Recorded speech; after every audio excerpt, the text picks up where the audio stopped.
கர்த்தருடைய நாமத்திற்கு மகிமை உண்டாவதாக. நிறைய நேரங்களில் நாம் நினைத்து கொள்கிறோம், ஆண்டவர் என்னை பார்க்கல, அப்பா என்னை பார்க்காததுனால தான் எனக்கு இவ்வளோ பிரச்சனை, ஆண்டவரே நீங்கள் என்னை பாருங்கப்பான்னு சொல்லி நம்ம பிரார்த்திக்கிறது உண்டு.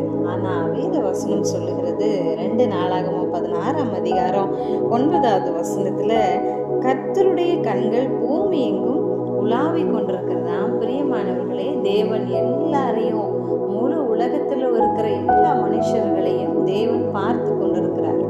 ஆனால் ஆகாரை போல நிறைய நேரம் ஆகார் தனித்து நான் இருக்கிறேன், நாங்கள் சாக போகிறோம், தண்ணி இல்லை, நாங்கள் என்ன செய்வோம் என்று கலங்கி இருந்தாங்க. கலங்கி இருந்ததுனால அவங்களுடைய கண் தெளிவடையலை.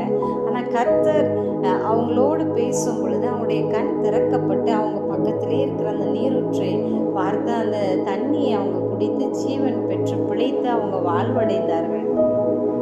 பிழையாம் தனக்கு முன்பாக கர்த்தருடைய தூதனானவர் நிற்கிறதை உணராமல் அவர் கழுதையை அடித்து கொண்டிருந்தார். இப்படிதான் நிறைய நேரங்களில நாம் தவறு செய்கிறோம். நம்மோடு ஆண்டவர் இருக்கிறார் என்பதை உணராமல் நாம் வாழ்ந்து கொண்டிருக்கிறோம். தேவன் எப்பொழுது என்னோடு இருக்கிறார் என்று யோசேப்பு அறிந்து கொண்டதுனால தான், என் தேவனுக்கு முன்பாக, என் தகப்பனுக்கு முன்பாக நான் எப்படி இப்படி ஒரு பாவத்தை செய்ய முடியும் என்று அவர் நினைத்து பாவத்திற்கு விலகி தன்னை காத்து கொண்டதுனால ஆசீர்வாதங்களை பெற்றுக்கொண்டார். பிரியமான தேவ பிள்ளைகளே, கர்த்தர் நம்மோடு இருக்கிறார், அவர் என்னோடு இருக்கிறார் என்பதை அதிகமாய் நம்ம விசுவாசிப்போம். தேவ நன்மையை பெற்றுக்கொள்ளுவோம். இந்த நாள் முழுவதும் கர்த்தர் உங்களை ஆசீர்வாதமாய் நடத்துவாராக. God bless you.